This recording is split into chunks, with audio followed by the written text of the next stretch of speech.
Good evening, residents of Everett, Washington. I would like to call to order the Everett City Council meeting of September 20th, 2023. The City Council meets all requirements of the State of Washington Open Public Meetings Act. Community members are welcome to join either in person, remote, on Zoom, or by calling in.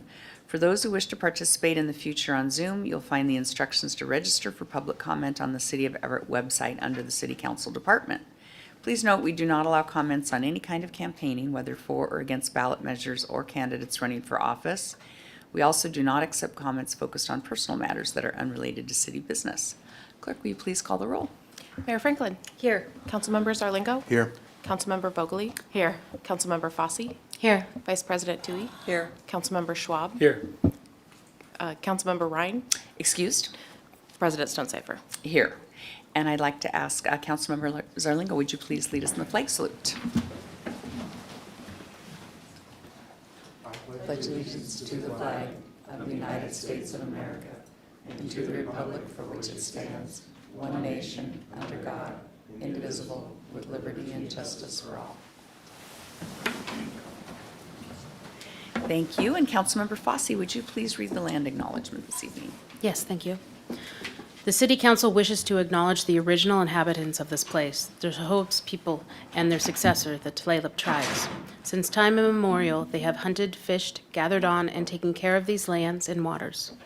We respect their sovereignty, their right to self-determination, and honor their sacred spiritual connection with the land and water. We will strive to be honest about our past mistakes and bring about a future that includes their people, stories, and voices to form a more just and equitable society. Thank you. And now we're going to take up the minutes. We have two minutes to approve. We'll take them one at a time. So I'll first ask for approval of the minutes for the September 6th meeting. So moved. Second. Thank you. This is a motion to approve the September 6th meeting. Clerk, will you please take the roll? Councilmember Zarlingo. Yes. Councilmember Vogely. Yes. Councilmember Fossey. Yes. Vice President Tui. Yes. Councilmember Schwab. Abstain. President Stonecipher. Yes, and now we'll take up the minutes of the September 13th meeting. So moved. Here, second. Second. Clerk, will you please call the roll? Councilmember Zarlingo. Abstain. Councilmember Vogely. Abstain. Councilmember Fossey. Abstain. Vice President Tui. Yes. Councilmember Schwab. Yes. President Stonecipher. Yes, and I don't think those carry. We need Paula here to, Yeah. We'll take those up. That fails for lack of quorum. We'll take those up at our next meeting. Good evening, Mayor Franklin. Good evening, President Stonecipher and council members. First, wanted to give everybody notice that the PLA ordinance will be coming next week on September 27th meeting. I think Vice President Tui and Councilmember Schwab have received kind of the initial copy, and they've given staff a lot of input on the final draft that will come back to you. So look forward to bringing that back. And now I apologize in advance because I'll have a very lengthy budget message to deliver, but I'm grateful to see some folks here to listen. So good evening.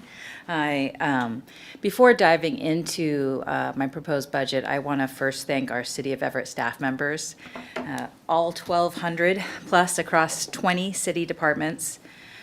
You all are the dedicated public servants that show up day in and day out and perform all the essential duties that make things happen here. This budget continues to support and invest in your service, so please know your efforts and contributions are seen and very much valued.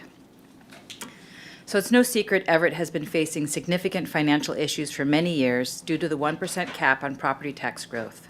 Initiative 747, which passed in 2001, severely limits our ability to offer the level of services needed by a growing city like ours. When I took office in 2018, the initial gap we had to close was $13 million, and it was projected to continue growing. I remember working on my budget at home and explaining the process to my daughter. She was 9 years old at the time and initially said, just give it all to the animal shelter. I told her that, I laughed, and then I told her, well, what if you only had $100 to pay to take care of the animals, our police officers, our firefighters, our park rangers, our road crews, our librarians, and everything else?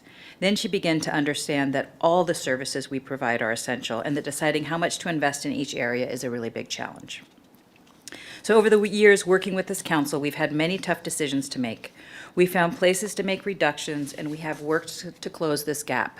This balancing act is challenging, especially with the growth we're experiencing. In the next 20 years, our population will increase by about 66,000 people. To put this in perspective, that's enough people to fill Funko Field to capacity nearly 18 times. Considering we are currently sitting at about 115,000 residents, it's truly an unprecedented amount of growth. That means we need to ensure that our city can continue providing essential services like transportation and infrastructure, human services, public safety, and quality of life amenities that make our city strong for our current residents. We also need to be making the necessary investments and plans to prepare us for this growth and the future our community deserves. Today, I'm proud to be presenting a balanced budget for 2024. This budget seeks to maintain our current service levels and make some small but essential strategic investments in areas of greatest community need.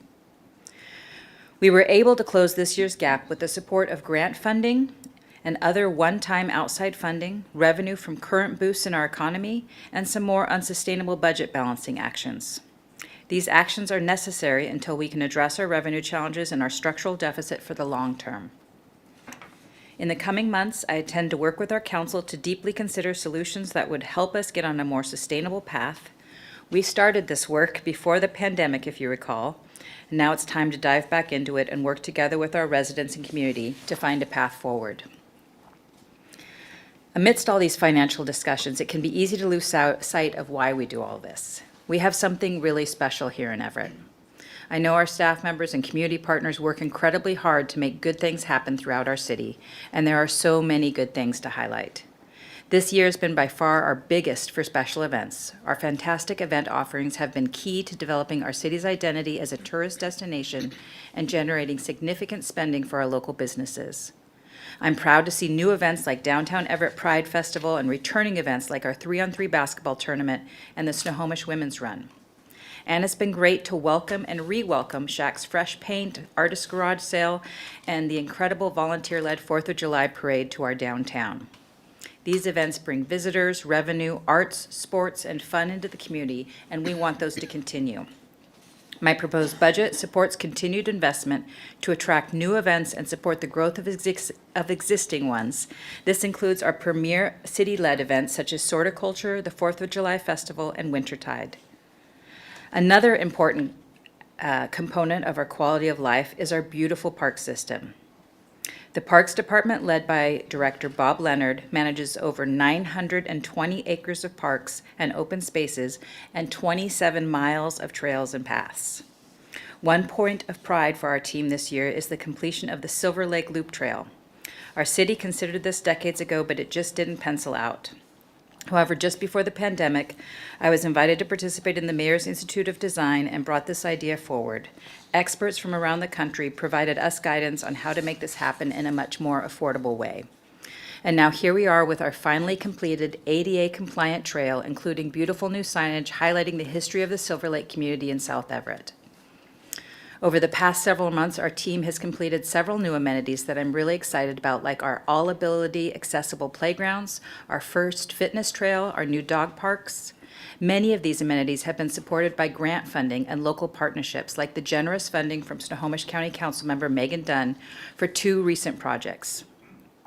Bringing in outside sources to complement our capital investments helps our park system continue to grow as we do. Addressing our park deficit areas also remains a focus for us. Currently, we are in the preliminary stages of planning a brand-new stormwater park. I know Councilmember Vogely will be excited about this because it's in the Hawley neighborhood, which is within her district. This park will increase access to recreation spaces for the community, as well as play an important role in our stormwater management. I'm looking forward to having more to share in the coming months. I'd like to acknowledge Council President Stonecipher as a longtime champion for our efforts to address park deficit areas. Equitable access to parks and green spaces is so important to the health of our city and our residents, and you've been fighting for that for a long time. This budget also includes significant improvements to 4 of our city parks next year, including new playgrounds for both Edgewater and Kiwanis parks. Also, with the growth we're experiencing and what's expected in the future, it's more important than ever for us to invest in our urban tree canopy. We received word recently that our collaborative grant application with Snohomish Conservation District was approved, and the resulting $2.4 million grant will fund planting thousands of trees throughout Everett, Marysville, and Tulalip. While in DC earlier this year, I received some tips from the U.S. Forest Service in a meeting that helped make our application more competitive. With such limited resources, we have to make the most of every opportunity. Partnerships and grants have enabled us to continue investing in our parks without major impacts to our general fund. My proposed budget will allow us to continue making progress on important quality of life projects while also ensuring funding to maintain our service offerings. Few things are as truly essential as our infrastructure. Director Ryan Sass and the Public Works team provide some of our most important services. The City of Everett provides water to nearly 650,000 people throughout Snohomish County and wastewater service to over 165,000 people. This is why water system maintenance remains such a high priority. The critical reservoir replacement we recently completed will improve our water supply resiliency for the next century. We also maintain 290 miles of roadway, 750 miles of sidewalks, and 270 alleys. This is why you often see our streets crew working throughout the city, especially during the summer. We have a lot of ground to cover. We are excited to start the construction of Edgewater Bridge next spring. This replacement bridge will better serve the needs of everyone as they walk, roll, or drive down Muckleteel Boulevard. We're also working on a new bridge project, which will connect the Everett Point Industrial Center on the riverfront to Everett Avenue. Activating this site by improving access will open the doors to new business possibilities, positive growth, and many potential uses. These important infrastructure projects take multiple years of planning, identifying, securing funding, and work. This budget includes necessary funds for critical projects like the Edgewater and Epic bridges that will make our city more resilient, safer, future-ready, and keep us moving. Everett also continues to face some serious challenges. We are seeing increases in drug addiction, particularly fentanyl, and untreated mental health conditions. We're also seeing related increases in property and violent crimes. Outside funding like American Rescue Plan Act dollars have allowed us to make important investments in our community to address some of these challenges and begin to help stabilize individuals in need. Earlier this year, ARPA funds allowed us to expand our embedded social worker program, adding 4 additional mental health providers to our community support team. These new staff members work alongside our fire and library departments, building relationships and helping connect people to services. Just in the month of August, our 7-person social worker team interacted with nearly 300 people. We've also dedicated significant funding to support building capacity for existing programs and providers. Our partners are adding more pallet shelters, including the development of 2 new locations to some of our most vulnerable residents. Funds also went toward Housing Hope's childcare job training program, Everett Community College's Early Learning Center, and Compass Health's development of their new campus. In partnership with Snohomish County, we are continuing our work to address our need for service providers with expertise, including finding ways to support new and existing providers. Building off this work, we are in the process of designing a full alternative response program. This would give us a new option for addressing calls for service involving mental health, homelessness, and substance abuse. Right now, the Senate budget has $4.5 million proposed to support this work, thanks to Senator Murray. This is not yet reflected in my proposed budget as we are waiting for Congress's budget to pass, but the Senator did call to share that she's included this request and that it's one of her top priorities. Human needs remains one of our top priorities as well, as something we need to continue in investing in, and I know everyone on this dais agrees. In my budget, I'm proposing putting $1.1 million of COVID recovery funding back out into the community to ensure these vital programs remain fully funded this year. These funds will go towards increasing our human needs grant funding, which has provided support to many local nonprofits like DVS, Red Cross, Volunteers of America, and more. This will also protect our shelter options, social services, our senior center, free preschool, affordable housing, and more. As we advocate for and fund social services, this budget also fully funds our police department and prioritizes public safety because both play an essential role in addressing the serious challenges our community faces. Every day, I hear from individuals sharing their safety concerns for themselves, their children, and our community. Our residents, business owners, and visitors deserve to feel safe in our city, but I know many do not. One thing weighing heavy on my heart, and I'm sure all of ours, is the recent death of a 15-year-old who was shot and killed just 10 days ago. This senseless violence is devastating. Any act of violence erodes our sense of safety.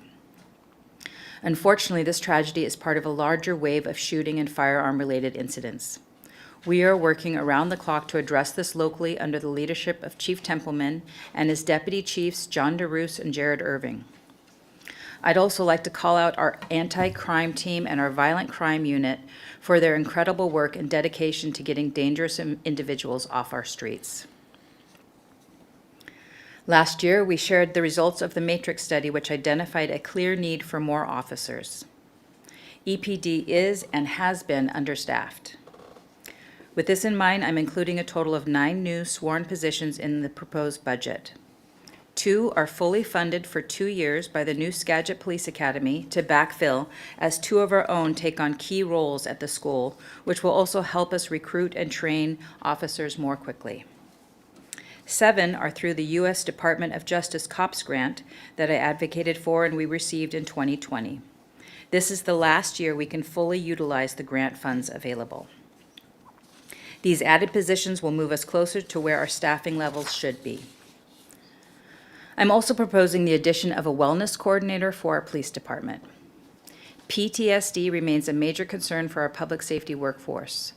On a daily basis, our officers put themselves in harm's way to help keep our community safe. They see and experience some of the worst parts of humanity. And our police department has experienced some particularly difficult losses over the years as well. In order for our officers to be there for us when we need to be there for them. We want to ensure our officers have access to the resources they need. This has also been a very busy year for our fire department, responding to numerous serious fires, countless medical emergencies, and providing mutual aid for other jurisdictions. Under the leadership of Chief DeMarco and his assistant fire chiefs Mike Calvert, Curtis Brown, and Paul Gagnon, our fire department responded to over 13,000 calls for service in just the first half of this year. And above and beyond this, they have been out in the community building relationships, connecting with our youth, and sharing important safety information to keep our residents safe. It's important to me that these first responders have the resources they need to continue being there for our community. Like in police, we're feeling the impacts of waves of retirements as well as the challenges of recruitment. To address this, we tested out more proactive hiring in 2023. Typically, we wait until a retirement has occurred and we have a vacancy before hiring. This year, we brought on a few recruits well ahead of anticipated departures. This gave us the chance to put our new team members through their 7 months of training while minimizing the disruption to our staffing levels. When we implemented this proactive hiring practice, we saw a noticeable reduction in overtime expenses as compared to the previous year. And I'm including funding in my proposed budget to allow us to continue this in 2024. We will also be working collaboratively with our Human Resources Department and IAAFF to aggressively seek alternative recruitment strategies to further these efforts. Though we are working with extremely limited resources, I believe these investments are crucial to ensure we have the trained teams available to our community. As I've shared, the challenges in our budget are serious. My proposed budget for this year makes the most of the opportunities before us, like federal grants and other outside funds. It ensures our departments have the resources to maintain our essential service levels as we continue to grow. And it allows us to make a few targeted investments in areas of highest community need. However, none of this is possible without the unusually significant amounts of outside funding, including the COVID recovery funds and the COPS grant from the federal government, and some difficult choices like delaying capital investments. We need solutions to our revenue issues that will get Everett on steadier financial footing and prepare us for the future our residents deserve, and I very much look forward to working with the council on this in the coming months. As I wrap up, I'd like to take a moment to especially thank Council President Stonecipher and Council Vice President Toohey. You have again been an exceptional team to work with this year, and I appreciate your partnership, leadership, and vision. And I truly value each of our council members for your contributions. Your passion for serving our community shines through. I especially appreciate your engagement in important regional work alongside me, such as Sound Transit, Puget Sound Regional Council, Snohomish County, and Snohomish County Tomorrow, as together we prepare our city and our region for the future. I'd also like to give a very special thank you to my right hand, Lori Cummings. Lori, our team leans on you and your calm leadership in so many ways, as do I. You are a very important part of our team and have been vital in this budget process. And of course, thank you, Susie Hagan and Heidi Brillantis, for your incredible work again this year on our budget. You are amazing, and we are so fortunate to have you both leading this work. I need to note that this was Heidi's first year doing the budget, and she dove in immediately and simply did a fantastic job. Thank you. I'm very proud of our staff and all the different ways that we serve and engage with our residents. This incredible team of public servants do the work our residents rely on, and they make Everett an incredible place to live, work, and play. I want to thank all of you for your continued partnership, and I look forward to the work together on this 2024 budget and the work that this 2024 budget supports. Thank you. Microphone's off. Thank you, Mayor. I appreciate that. And council members, I'll just remind you that the budget notebooks are going to be available to us on October 13th. And we will have, the process will unfold from that point on. We'll have some time to review them before we have some of the budget hearings that will unfold before the end of the year. And that's all, Mayor. I will ask Angie, do we have anyone signed up for public comment this evening? Good evening, President Stonecipher. We do. We have a few individuals in chambers. So I will start with Emily Simpson, if you could come to the podium. And please state your full name and city of residence, and you have 3 minutes to speak. Hi, my name is Emily Simpson. Oh, Oh, never mind. Emily Simpson, and I live in the Waits Motel. I have 3 minutes. Okay, it's like a TikTok or something.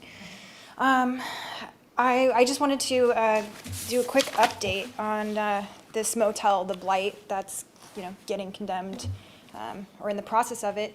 Finally, the consulting, the rehousing people came out. It's Common Street, so it's like senior right-of-way agent is one of them that I talked to. So they came out and knocked on the door. I didn't get a phone call or anything. And first things they said was, we're with the city. They hired us. We're here to help. We're here to, help you relocate, like sheep or cattle or something is how it felt.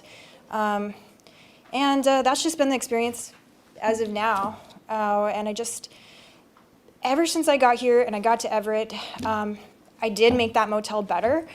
I'm frustrated a little bit because I think that if you're going to point at something and call it a blight and condemn it and then propose bulldozing it, you should visit it physically. You should actually go there if it's in your city. Walk onto it, even if you've been there before. But if you have all the people coming and saying, it's changed, there's been a huge development, the crime went down miraculously or whatever, go through it with understanding what that is and go there before moving forward with what's going on, especially if you're going to vote on it. It's important to me. It was really, really hard to get that down. It was a struggle. It was a conveyor belt of people with mental health issues, drug issues, all of that. And I'm having a hard time. I know that you're government and you work for the people. The way I feel is like you're the elites. You, to me, feel that way. Just the elites, this comfort, especially compared to the people that I'm working with and trying to get them help all of the time. 211, Housing Hub, Compass Health, the HEN program, triage. I have called all of those things. And they don't always work very rapidly, or they're just not very effective. So while you go to, ribbon cuttings or a Funko Pop or a baseball game, there might be somebody in my office who has nowhere to sleep that night. I don't know, I just think all the money, like not all the money, but all the energy going into saying it's a blight, it needs to be bulldozed. It's a distressed property, it's gonna be a great deal, we're gonna get a good deal on it. I really think it should go towards figuring out solutions, housing, and mental health for these people that really, really need it. That would make me feel like I trust, not trust, but just like something good is happening in the world, in the government.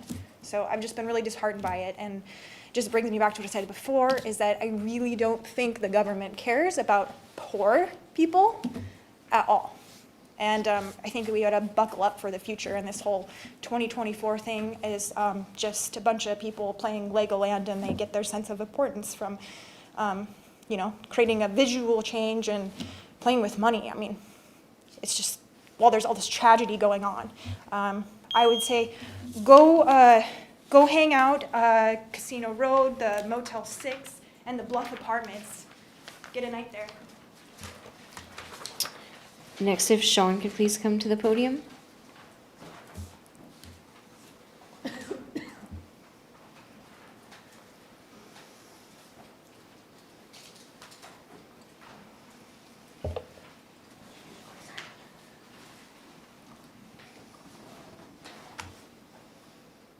And if you could please state your full name and city of residence, and you have 3 minutes to speak.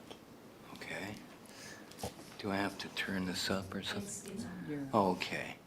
My name is Sean Horn, and I'm a resident of Everett. And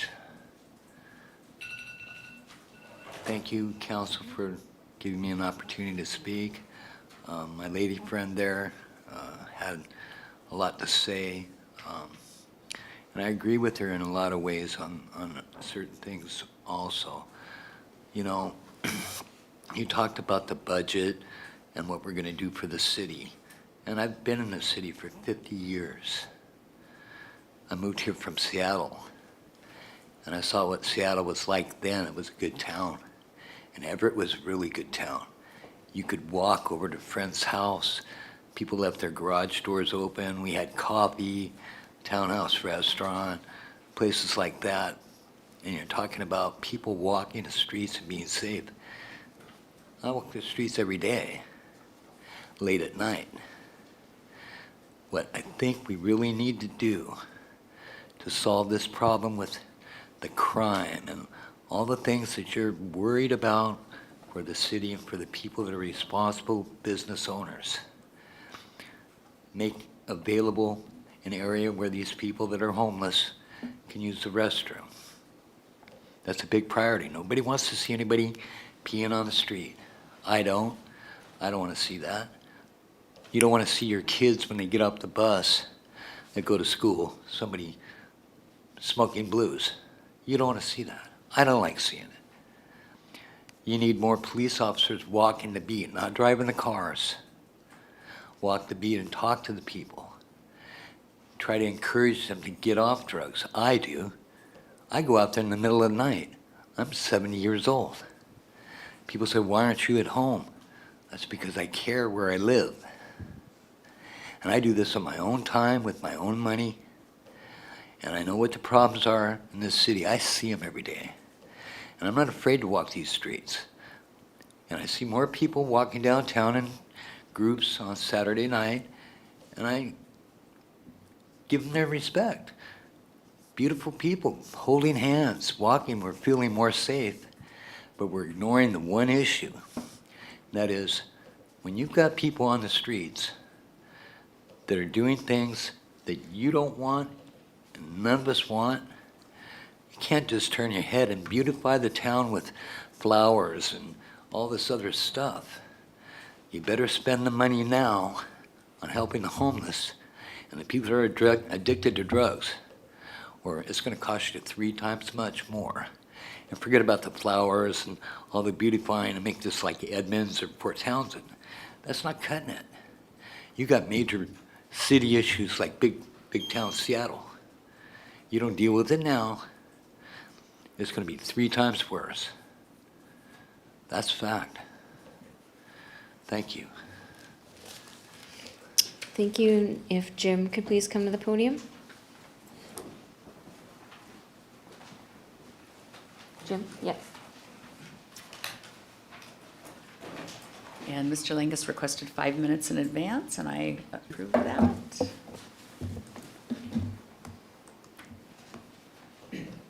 And please state your full name and city of residence. Thank you, Jim Langus, Everett. I encourage each of you to support the hiring of 9 sworn police officers. As you recall, I've been before the council a number of times, both starting in 2019 and a couple times this year as well. I've always made my strong sentiment that public safety should be the city's #1 priority. Additionally, the Everett firefighters and emergency medical aid units are also experiencing a significant increase in the number of calls, and their staffing must also be included in any public safety dialogue. That's my thought. They're responding day and night with fire apparatus and medic rigs, and they really have a significant caseload. Unpredictable on the streets, a lot of illness, a lot of aggressive behavior, and addiction can create a lot of challenges for the fire folks. I don't believe the administration is doing enough in focusing on police hiring. 9 positions is a start, and a lot of it is covered by federal funds and the state academy for training. We need to send a signal, a genuine signal, that the city is all in on police. We need to have we've talked about it before, a significant budget discussion around a staffing plan. I believe we need to have 225 officers on duty at all times. The city is close to that with adding these 9. That's 224, but that's only that's the total number. We need to have 225 on duty at all times, which means we need to hire 245 so that we have a safety net all the time and police officers ready to fill the vacancies as they appear, and we will always have them. I believe that we're feeling the administration is probably feeling the pressure and finally realizing that they need to take a level of action, and I'm glad that they're doing that. I appreciate that. That's what we need to have, and there are a lot of demands on our police. They're extensive. Police reform, it's dangerous on the streets. Times have changed, and we see that here regularly. You've heard me say that there's considerable risk and danger for police officers. The police department had 201 officers and increased that by 5 in 2016. Now today, in the budget, looking at the budget messages, there were 0 police added in 18, 0 in 19, 0 in 20, 8 and 21 because of a council amendment, 0 and 22, and 0 and 23. And now we have police officers in 24. And that's backed up by the city's data and their budget messages. So when we say we've been out supporting police and the rhetoric of it all, it just isn't there. And I'm using the city data. And thanks to the leadership of the Everett City Council, they had a budget amendment that they adopted in 2021, adding the 8 officers, and that was a start. I just think our police are at risk all the time today. They put themselves at risk. Most individuals couldn't meet the standards to become a sworn Everett police officer. Few could meet the demands, engagement, the training, the stress of the work, and the professionalism. And their line of work, there's little margin for error. Now, we can't become ambivalent as citizens, and we can't accept this as the new normal. That's not acceptable. We should not accept the rhetoric that what's occurring in other cities should be the scale or measure that we're going to experience here, because we are all kind of in that time frame of some real serious homeless and criminal problems. We can't accept that. That's not the standard. Our police officers today are experiencing the same types of criminal issues as other communities that we continually read about. Statistically, not the same because our numbers might be smaller, but to the same extent in terms of the types of crimes. And I'm running out of time, so I want to move ahead and finish. You know, the private sector management, business, and financial experience for most of Everett's previous mayors who managed is gone. Previous mayors' business backgrounds, their instincts, leadership, and the grit to tackle issues always sent a clear message. They meant business and they resolved the challenges. Public safety was always their number one priority. It was never rhetoric or optics, and that's what our elected officials, all of you, need to strive for, because it's important. You're the one making those decisions. And with that, I think I'm right about at the end of my time, and I appreciate the opportunity to visit with you this evening, and I do support the addition of these 9 officers. And I sure would like to see you develop a plan, and I think it's essential that you develop that police plan and the funding for it. Even though we have vacancies, we may have, and because of the experiences that our experiences over the Mr. last Langus, your few time years is in up. finding officers, I think we need to have a good plan in place. Thank you.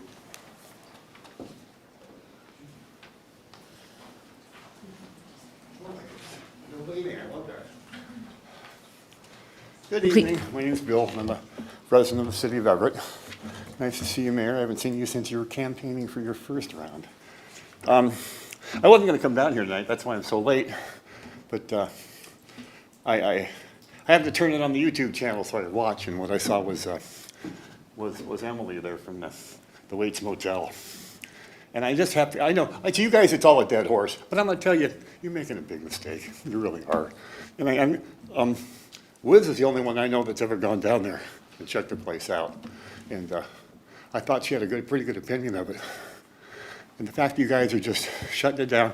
I was down there this afternoon, stopped by to see her and how she's doing, if she's making any progress. And the place still looks good. It's got good people. It's clean. And you're tearing up a small little part of our community. Our community. After I left her this afternoon, I go to my house right down here at Walgreens. You know, the helicopters in the air, and cops got 3 guys with guns, and you know that crap's going to keep going on unless we change a whole lot of things, not just closing the Waits. The Waits is not a problem. The Waits has not been a problem for 6 or 8 months now, and you guys still are treating it as one, and that's really wrong. And that's I just wanted you to know, I'm excited. I believe strongly in what I'm saying, that I just put my shoes on, grabbed my coat, and headed down in a hurry. Because if you guys would have just tabled this whole condemnation thing for like 6 months, you would have seen your own statistic. Your statistics have already dropped on what goes on around there. And you would see that trend would continue if you give them a chance. I haven't used 3 minutes, but I just want you to know this is a big deal to me. Thank you. Thank you. And President Stonecipher, that concludes our public comments. Thank you. And we will move on now to council comments and liaison reports, and we'll start with Councilmember Zarlingo. Well, in the interest of the budget briefing and the timing and all that, I'll just note that I really appreciate the people who came here to talk to us and provide information and feedback, and that's it for me. Thank you. Councilmember Vogely. Hi, everybody. It's me. I'm back from COVID, and now I've got allergies. So, yay. And I'm wearing this for you because I don't like it. Let's see. But last night, with my mask on, I was able to go to the library board, and it was super neat to hear about, now I'm going to get the name wrong, but technical services and how folks at the library and staff decide what to purchase, how to purchase, when to purchase. They get shipments every day of books. I had no idea, in magazines, every day. So there's a lot of work going on there.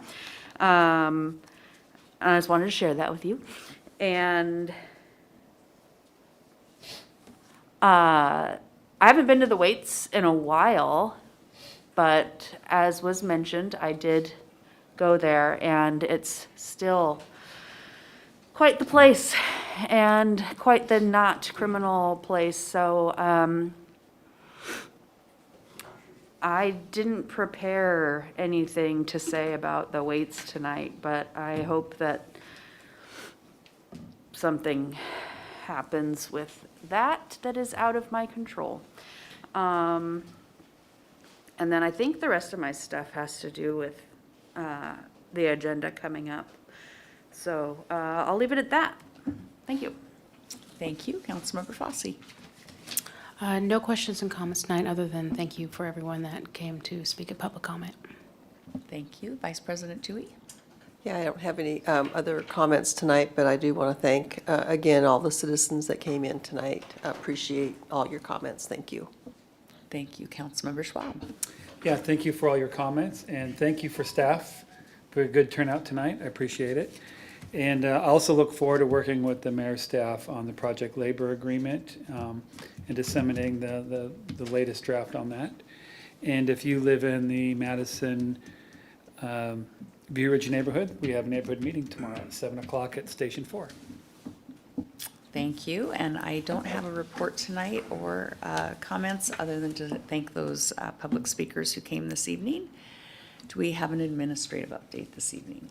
Just briefly, last week, there was a question about the restroom installation in downtown. And so the one that is near Children's Theater, at or near Children's Theater, and the one on the corner by Everett Park Garage are on track to be open May of next year, May of 2024.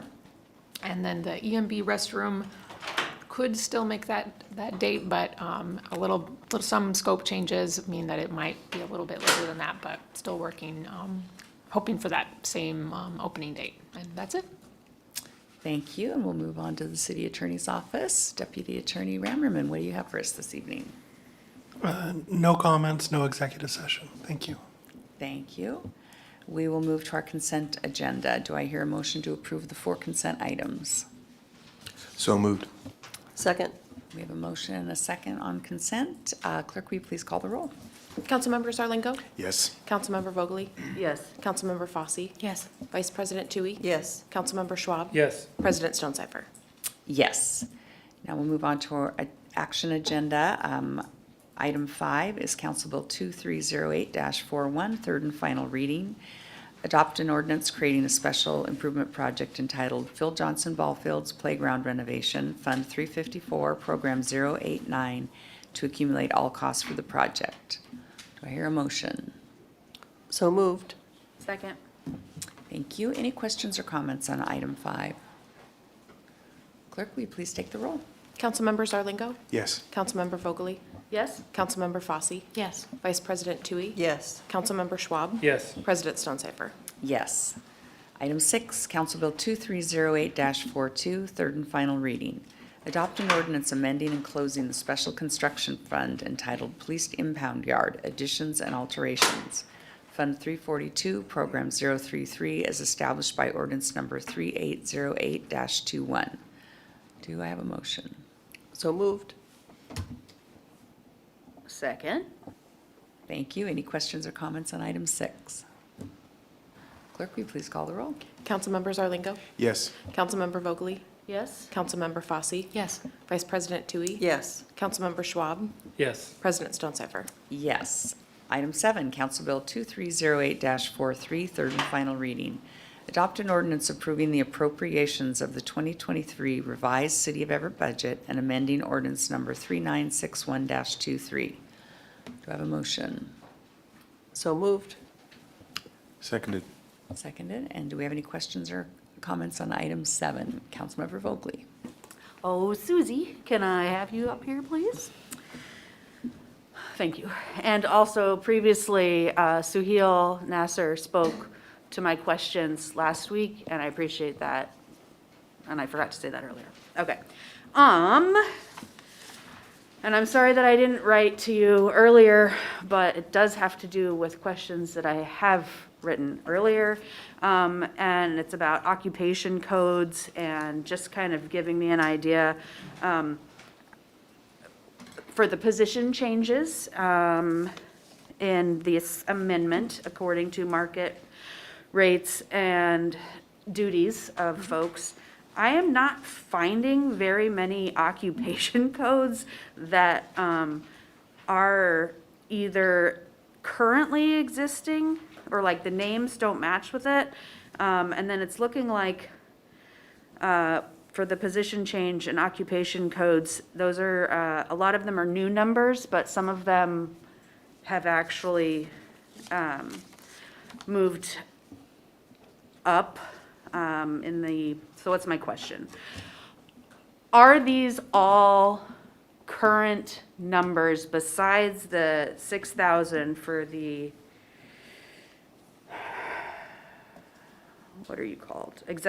Senior Executive Director. Are they all currently in here, or are they new numbers and new occupations? Are you talking about the salary ordinance? Yes.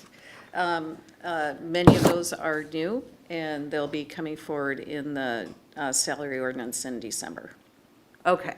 I've been in lots of communication with Attorney Rammerman about how we move forward with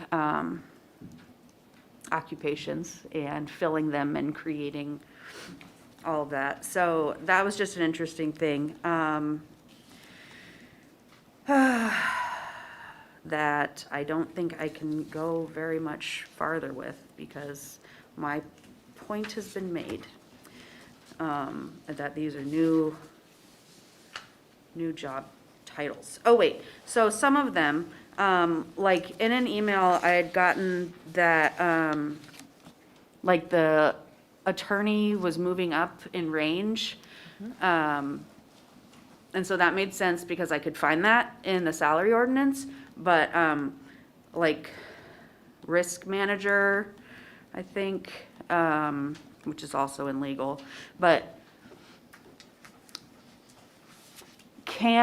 if a occupation code line is moving up in market rate and the range number is like 06, which is, admin, and then the last three numbers, 016, can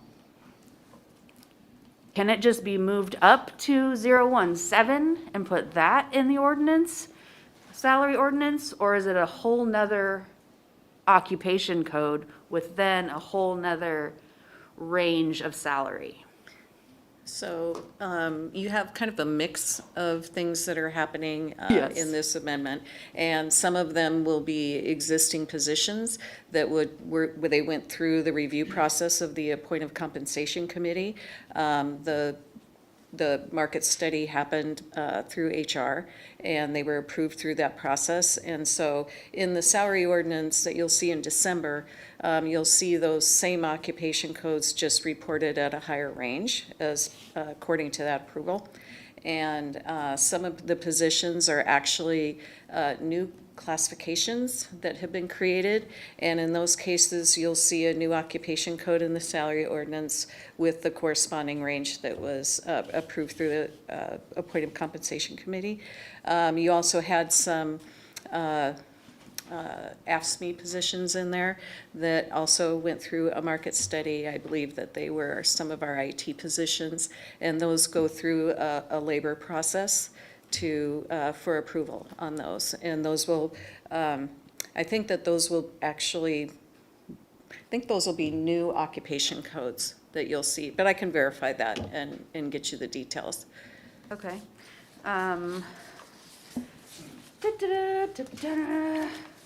You'd think I'd have all of my questions ready after being gone for a whole week, but no, sickness does not allow for that.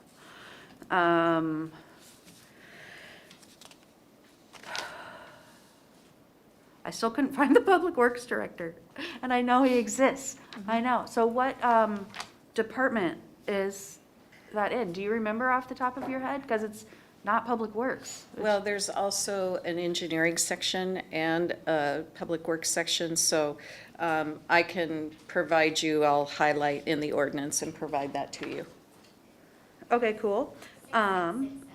6667 is the occupation code. I know what it is because it's written down, but I still couldn't find it in the Oh, ordinance, so. I can find that for you Like and twice, 3 times, I've been scouring it. provide that in an email to you. And when it comes to the ball field, and, there's been a lot, I don't think this is necessarily, this isn't a you question. But I know that there's a $50,000 PSA in there. And feasibility study. And I've been, constantly asking questions like, but wait, are we actually getting one of these? What's going on? Why are we paying for everything? It came to mind, and I just want to bring forward some of my brain work. And when I think feasibility, I think, is this going to be financially feasible? And, but really, I think in actuality, what we're talking about is, can it be built like logically? Is there a piece of land here? Is there a piece of land here? Is there a piece of land here? And so those two things I think are separate.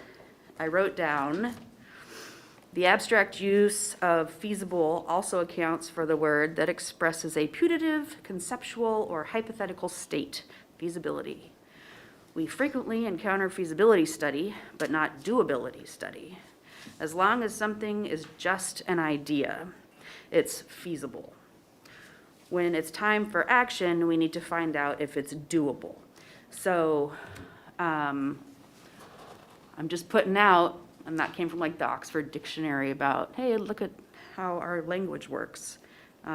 Right now, if it's just a feasibility study, then great, let's pay for some things. And we need to find out if it's doable, which I highly doubt for the city. Okay, thanks. Thank you. That's all. Councilmember Vogely, if Yes. it's helpful, if you're looking at the 2023 salary ordinance, the Public Works Director is on page 5 in the P Public Works Utilities section, kind of towards the bottom. Parks, no. I'm gonna look at it, my thing is still on, interdepartmental. Come on. It's actually came from the book online, so I have like page 183. It sounds like Susie will send that to you, so you Yeah, you can easily keep find it. going. Thank you. I'll just Any- go, aha, when. We are on item 7. Any other questions or comments on item 7? Clerk, will you please take the roll? Councilmember Zarlingo, Yes. Councilmember Vogely, No. Councilmember Fosse, Yes. Vice President Tui. Yes. Councilmember Schwab, Yes. President Stonecipher. Yes. Next, we have a briefing and public hearing item. Item 8 is the 2024 proposed budget revenue and expense briefing. I will now open the public hearing, and we have Susie Haugen, our Finance Director, and Heidi, our Budget Director, here tonight to help us with that. Good evening. Good evening. Thank you. Give me just one moment to Settled? catch up with this Plenty here. of time. Okay. So thank you. Tonight, Heidi will begin with a brief review of the budget calendar and also how people can find information on opportunities and options for public input on the budget. And then she'll dive in for a review of the citywide revenues and expenditures in the proposed 2024 budget. After that, I will drill down to look at the general government's revenues and expenditures. I'll go over the balancing list, which summarizes how we closed the 2024 general government beginning deficit, and then I'll finish up with the revised 6-year forecast.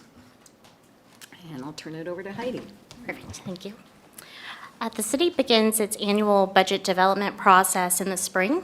At this time, we update our forecast models for prior year actuals, prepare the budget calendar and instructions for our departments and fund managers, as well as update the employee or labor budget system. Between June and August, the Finance Department reforecast revenues and expenditures and also works with administration to carry out the budget balancing process. Our target is to have the proposed budget finalized and narratives updated in August. However, this may at times extend to early September. Towards the end of September, we have two important budget presentations, the mayor's budget message and an overview of revenues and expenditures, which are happening tonight. In mid-October, we distribute the proposed budget books to council, administration, and the clerk's office. This is also published on the city's website. The budget book contains narratives that describe the work of each department, staffing allocations, performance, and workload measures. There's also detail in the form of tables and charts that provide history and forecast of actual and budgeted allocations for all departments and funds. Between October and November, we submit the annual property tax ordinance to council for 3 readings and a public hearing. Additionally, we have 3 budget hearings that run concurrently with the 3 readings of the original budget ordinance. This year, the first budget hearing is scheduled for November 8th, and the last budget hearing and vote on the budget ordinance is scheduled for November 29th. We encourage public input throughout the year, including during the budget development process. There is information on our website regarding how the budget is developed and how people can participate. There's a list of council meetings at which the public can provide input, as well as other options for anyone who may not be able to attend a meeting. Alternatives include completing an online form, emailing or calling the mayor or council's office, and the contact information, including email and phone numbers, are also published on our website. Now on to the 2024 proposed budget. Please note that both the citywide and general government numbers that we'll be presenting tonight do not include ending fund balances. The reason why those are excluded from the presentation is that departments cannot spend ending fund balances without further council approval.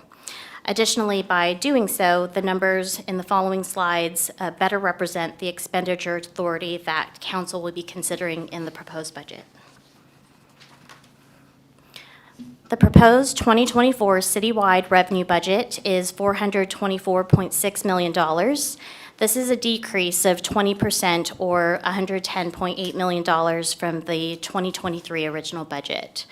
The change is primarily due to the water and sewer bond that was budgeted at $103.6 million for 2023. Alongside, we do not plan to issue any bonds in 2024.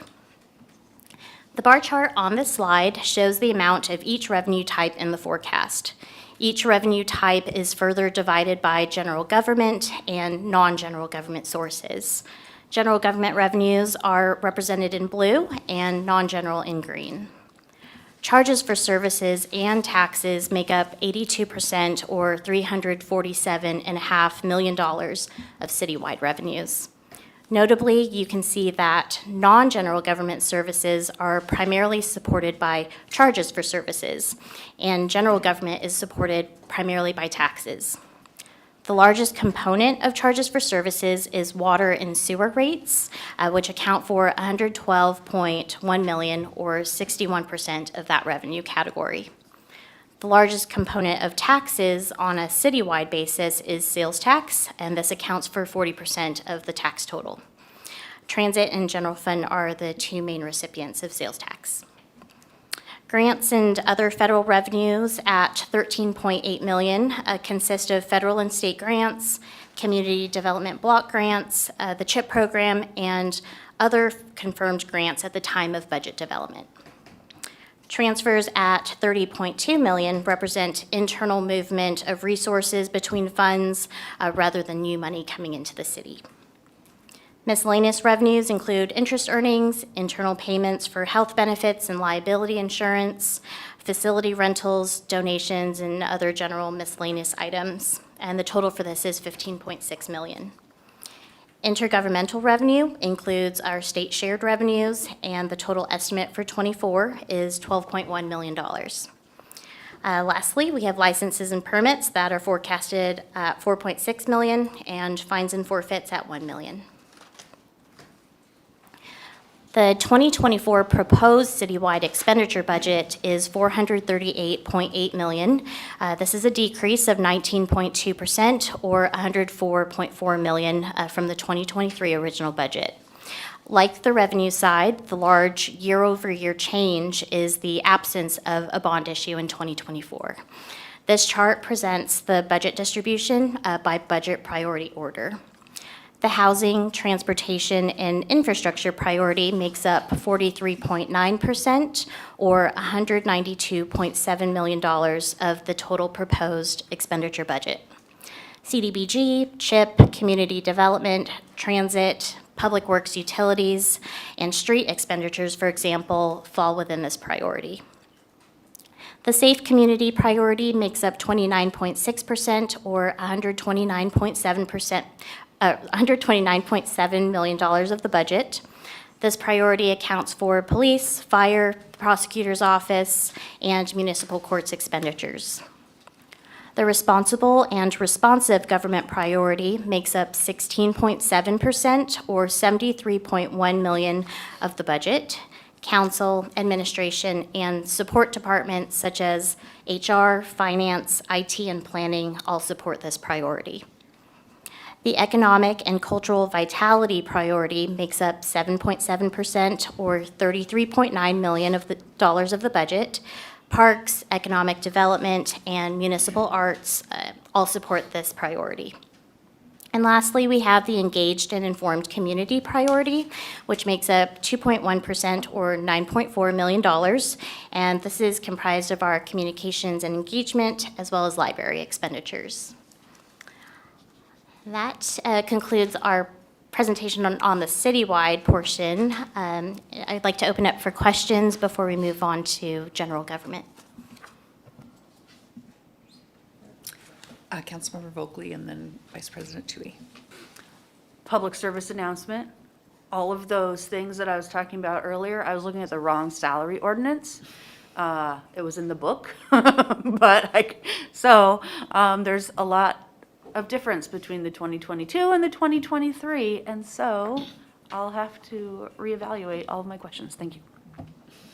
Thank you. Vice President Tui. Yeah, I just had a quick question. So you were comparing that we don't have a bond issued for this year. Are the ARPA funds also part of that equation, why our revenues were less this year? Or how does the ARPA funds fit into this? Or do they?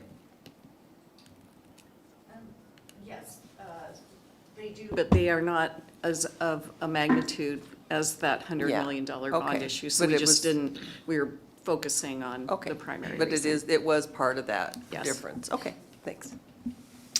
Any other questions? Carry on. Okay. So, moving on now to the general government information. The total revenue in the general government proposed 2024 budget is $161.8 million.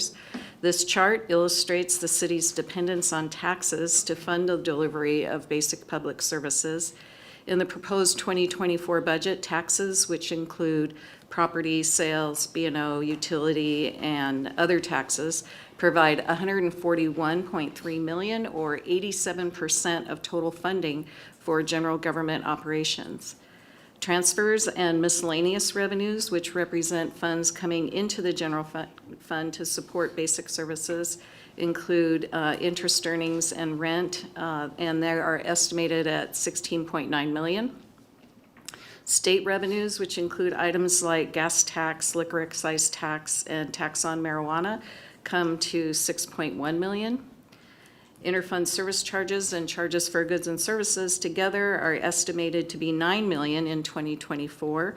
Interfund service charges account for the amounts general government funds charge enterprise funds for goods and services, and the goods and services fees also represent the monies that individuals and businesses pay the city for specific services, such as fire inspection fees, alarm fees, and animal shelter fees, etc. We have $2.6 million in grants thus far for 2024. We'll bring forward additional grants as they are awarded through budget amendments next year. permits, licenses, and franchise fees are estimated to come in at $2 million in 2024. Examples in this category include general business licenses, parking permits, and cable franchise fees. And fines and forfeits at the end are forecast at $800,000. Now we're going to move on to general government revenue and revenue history and 6-year forecast. Though we typically just look forward at this point in the annual briefing, I thought it'd be interesting to see how revenues have changed from 2019, which was the year, of course, prior to the pandemic. Property tax is the general government's largest single funding source. The 2024 budget includes the 1% increase allowed by state law, which totals around $400,000, plus an estimated $181,000 from the assessed value of new construction. The stability and predictability of this revenue stream is illustrated in the straight line forecast, which includes the 1% increase allowed by our CW, as well as assumptions for new construction. I'll be providing examples and additional information at the briefing for the annual property tax ordinance in October on property taxes. Sales tax is the second largest source of general government revenue. For 2024, we're forecasting receipts to continue trending slightly upward from the 2023 revised forecast, adding $473,000 to total resources. The forecast includes a 2% annual growth in 2025 through 2030. B&O tax comes in at number 3. B&O was hit hard by the pandemic, and the forecast has been dominated by what is happening in aerospace. We're seeing a little lift in 23 as the final 787s built in Everett are now being delivered after a delay due to required modifications.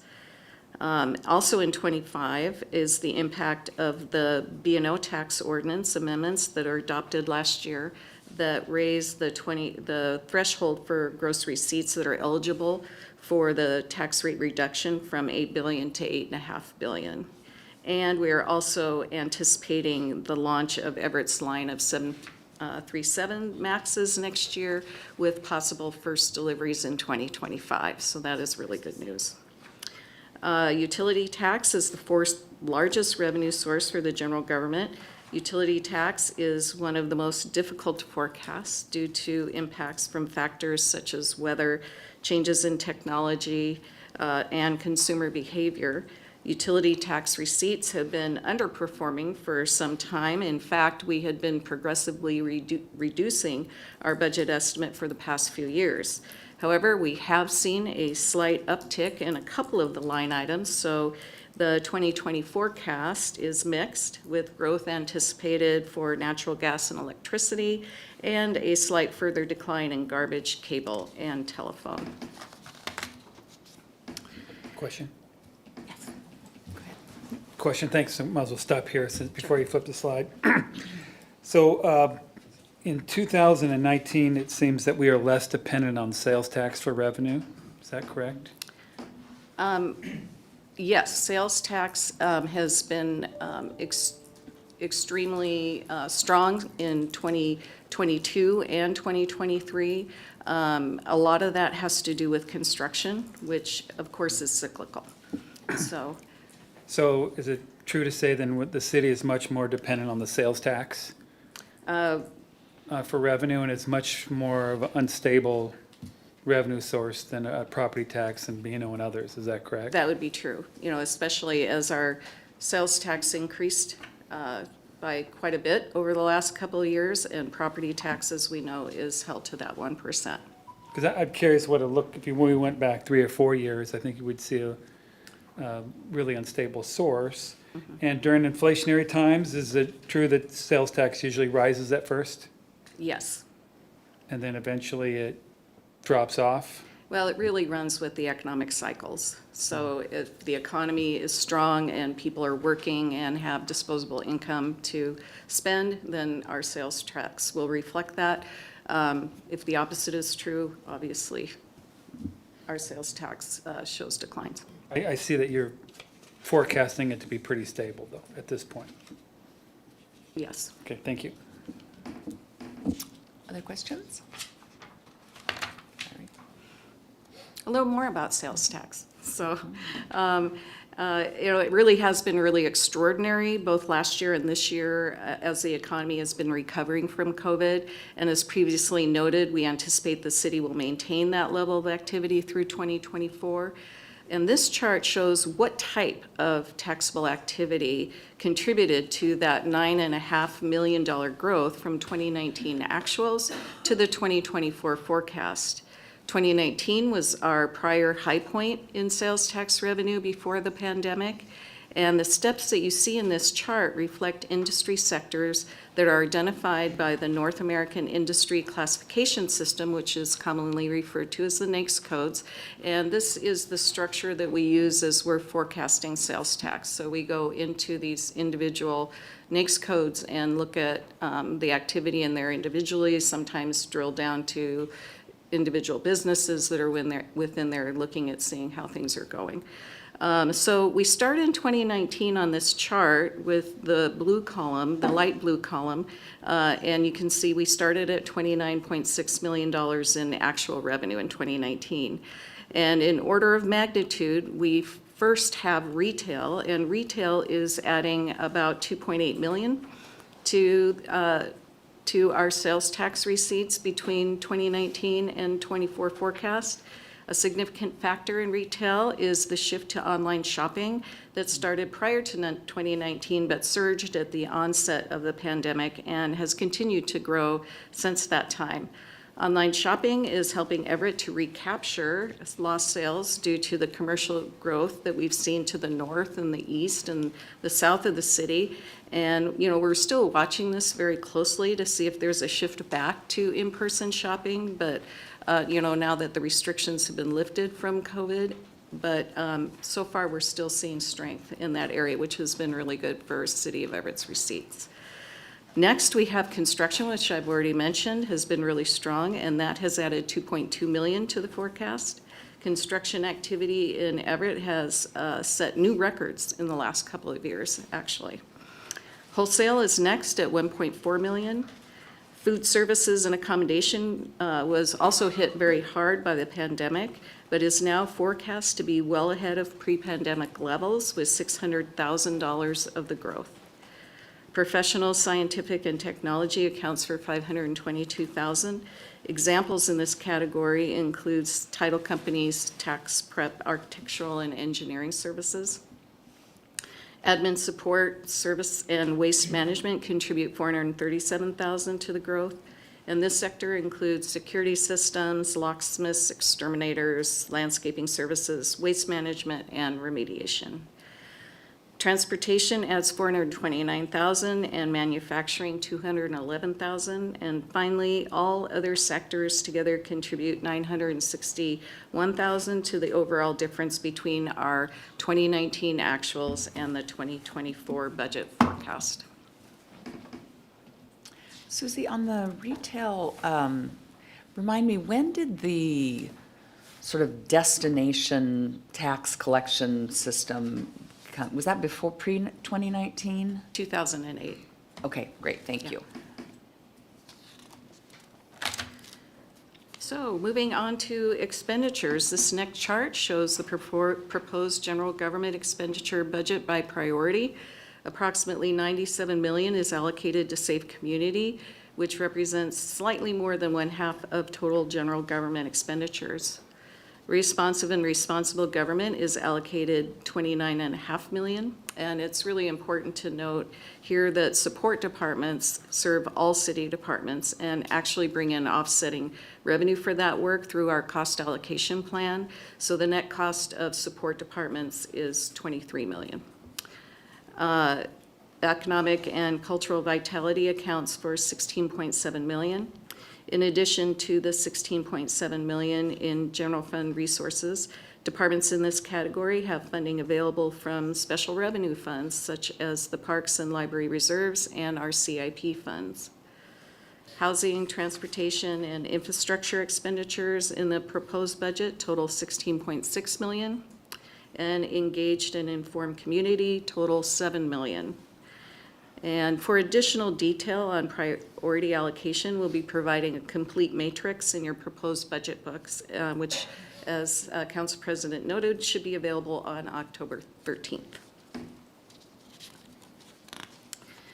So now we'll finish the presentation with a look at the balancing list and our 6-year forecast. And starting with a summary view of where we began the process. Looking back to December of 2022, we began with a $13.3 million deficit forecast for '24, which was projected to grow to $42.2 million by 2030. We then brought forward the $5.1 million in 2022 budget variance, which reduced the '24 deficit to $8.3 million.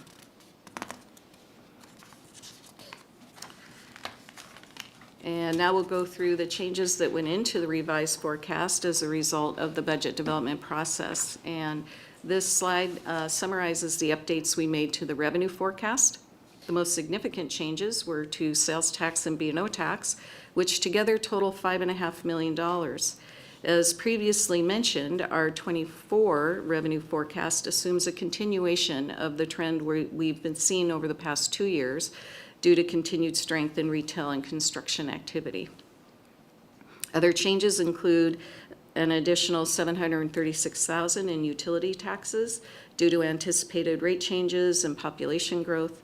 We also have just under $1.9 million from the COVID relief program to cover approved projects that will continue into 2024, such as the mental health professionals at the fire and library, staff grant support, and also to fund our human needs programs in '24. We expect to receive a combined $1.3 million from the COPS grant and reimbursement from the North Sound Police Academy. We'll bring in $453,000 from the Animal Shelter Reserve to fund veterinary services at the shelter, and the source of that funding is the donation program, which has been very successful out there. We have an increase in development and construction fees. It's anticipated to be nearly $700,000 higher than was in the prior forecast. Our utility and transit pilots will bring an additional $642,000 due primarily to anticipated rate increases and consumption growth in water and sewer services. We've identified a $635,000 transfer from the rainy day fund. The cost allocation plan is bringing in an additional $716,000, and miscellaneous revenues, which include interest and rent and donations, added $582,000. And then there are dozens of other small changes to various line items that together sum to just under $183,000, which brings the total revenue updates to $13.3 million. For expenditure forecast changes, we start with the elimination of the $3 million contribution to CIP1. This amount will be added to the general obligation bond issued that is anticipated for early 2025, which will provide resources for the Edgewater and Merrill Ring Creek Bridge replacements, Eclipse Mill Park, and Lower Riverfront Trail connection, and the EMB remodel. Note that on the expenditure side, positive numbers reduce the deficit and negative numbers increase the deficit in this table. Jail fees have been running well over budget this year, and that trend is expected to continue next year. Jail bookings and housing days are up 66% and 31% respectively in '23. We'll also see a 3% rate increase in '24. So taking that into consideration, we increased the jail fee budget forecast by $1.1 million to accommodate that growth. Tort, property insurance, and workers' compensation costs have also risen substantially. The 2024 forecast is increasing by $976,000. Likewise, technology maintenance contracts are going up, both due to cost increases and the addition of new software. The change for '24 is $199,000. We increased human needs contracts by $100,000. The total for '24 is now $556,800. And there are a number of staffing additions, most of which are proposed in Budget Amendment Number 2 of this year and carry forward into future years. But in addition to those positions, new additions for '24 include the following new positions, plus some are increasing staff hours for '24. We have one permit support assistant, one assistant planner, a partial year of an administrative assistant for succession planning in our planning department, a partial year of a traffic operations supervisor, again for succession planning. We have increased part-time staff hours for a circulation assistant 1 and a circulation assistant 2 at the library. We've increased part-time project coordinator position in municipal arts to full-time and a half-time multimedia coordinator. The staffing revisions and reorganizations also reflect the changes proposed in Budget Amendment Number 2. In addition, the '24 budget includes upgrading a permit development counter technician to a supervisor position. We have $1.8 million in labor cost changes that are common to all operating departments, including COLA, health benefits, retirement, and contract revisions. And finally, all other expenditure changes total $116,000 for a total forecast change of $5 million. Quick question. Yes, please. It sounded like then there were several elements there to increase resources for permits to try to reduce the delays and increase the expertise there that way. And I guess I hope that then also allows for some construction spending that we can get some sales tax from. Okay, thank you.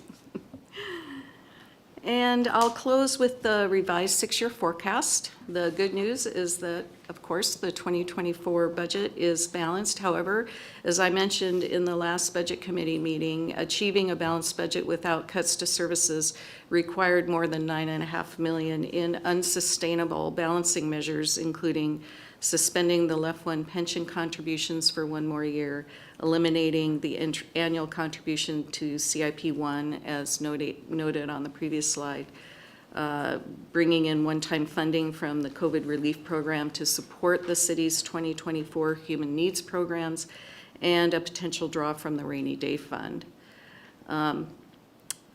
The projected deficit for 2025 of $13 million represents an $8.8 million reduction from the prior 25 forecast. And that's really a significant improvement, but we need to keep in mind that $13 million will still be a large hill to climb next year, given the fact that departments are already operating under extremely lean resources. And so any further cuts to departments will require reductions in services. So even with the wonderful growth that we've seen over the past few years, the city's revenue streams cannot support our current service levels over the long term without additional community support. And that concludes my remarks for this evening. Be happy to answer any questions. Questions or comments? Nothing. Councilmember Vogely?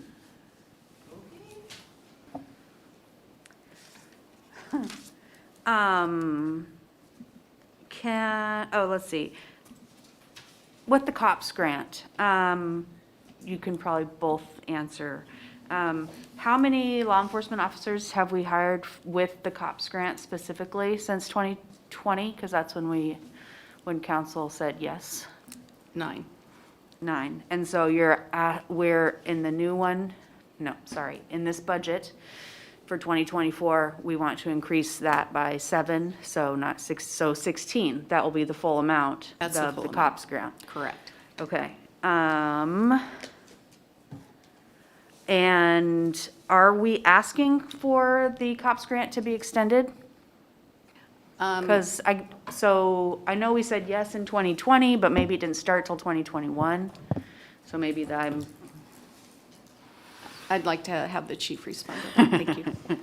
Yeah, good evening, Dan Tippelman, Police Chief. We can't ask for an extension until we reach the end of the next period. And what they basically have said is they can't guarantee any extensions. So the extension we were granted last time, we had to wait till we got to the end of the period. So we can't request one now. sorry, I didn't realize that we'd already, because it was a 3-year thing, and then another possible 3 years. So it went from 2020 to 20, when did, 2026 is when this next period ends, so you have 3 years to spend the money. Yeah. But you only can use, you can only collect each year, so each year you get a certain amount. So the further out you delay it, the more likely it is, if they don't grant you an extension, you're gonna lose those funds that they've. right, I hadn't realized that we had already extended it once. Yeah. Okay. Well then, so 26, okay, so on slide 16, this might already answer my question, but, could you go back to slide 16, please? Thank you. COPS grant support, 2024, 858, and 2025, $1 million. So, can you explain those numbers and how they work? Yes, so how the COPS grant works is you get a certain amount for each year of 3 years for each officer that you hire. And we only have a partial year identified in 2024 and a full year for those officers in 2025. Okay, and so that amount of money is assuming that we hire all 7 new ones? Yes, and the way the grant allows us to work is we can do a one-for-one hire. So we have to fill one of our existing vacancies, and then our next hire can be a COPS grant hire. And then we have to do another one of our existing vacancies, and the next one will be a COPS grant hire. And I also believe that the police administration was going to look into see if we could count any of the hires that we already completed this year as actual COPS grant hires, and I honestly don't know the outcome of that inquiry, so I think they're still working on that. Well, okay, I'll let that go. And so, okay. I had another question and it's escaped me, but slide 17, if you will. I just wanted to bring an interesting notice that jail fees, I know we talk about jail fees a lot, and multiple times we've asked you to tell us what they are, and you have, and we have gotten them, and my email just went bad, and so I couldn't pop it up really quickly. But, so jail fees are going up. We're up 66%, is that what you said, in jail days? Jail bookings, we're up Yeah. 66%, and housing days are up 31% from January through August of '23. Okay. Is the measurement period.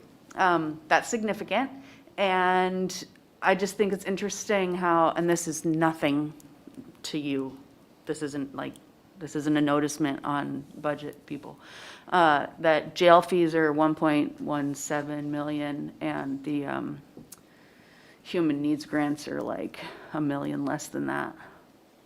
And it's just an interesting way of dealing with public safety when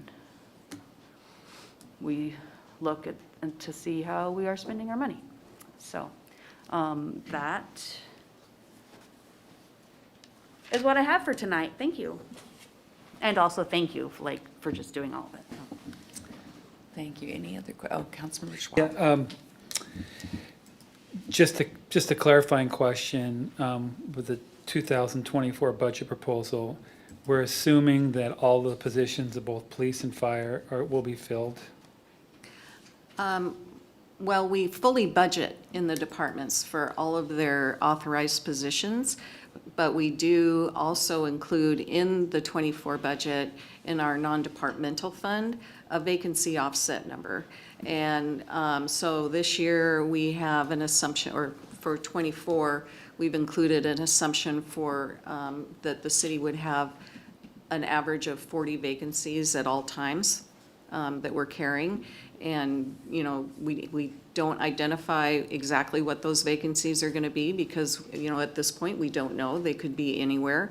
It's certainly possible that they could be police and fire vacancies, and they have been. but we do budget for it in Fund 09, and which is a reduction in our expenditure budget. And that makes it so that we aren't holding money aside that we believe will be available to fund public services. So it's actually already included in all departments, the funding for all departments, this concept of a vacancy offset. Thank you, and I look forward to working on the budget process with admin. Thank you for all your effort and all your staff's effort. I know there's a lot of sleepless nights in this room here that they spent, so I appreciate that. And I guess just one other comment I have going forward. I am very concerned that on the revenue side, that we are heavily dependent upon sales tax, which fluctuates, decade to decade quite a bit. So just wanted to share that. Thank you. And I am going to ask Angie, do we have any members of the public that would like to speak during this public hearing on the budget? No, we do not. Thank you. Councilmember Vogely. Thank you. I think I remembered because Councilmember Schwab helped me remember without even knowing it. Since we can do, back to the COPS grant, since we can do the one-to-one and we have in the budget for 2024, 7 COPS grant law enforcement officers and 2 regulars is what I'm just going to call them.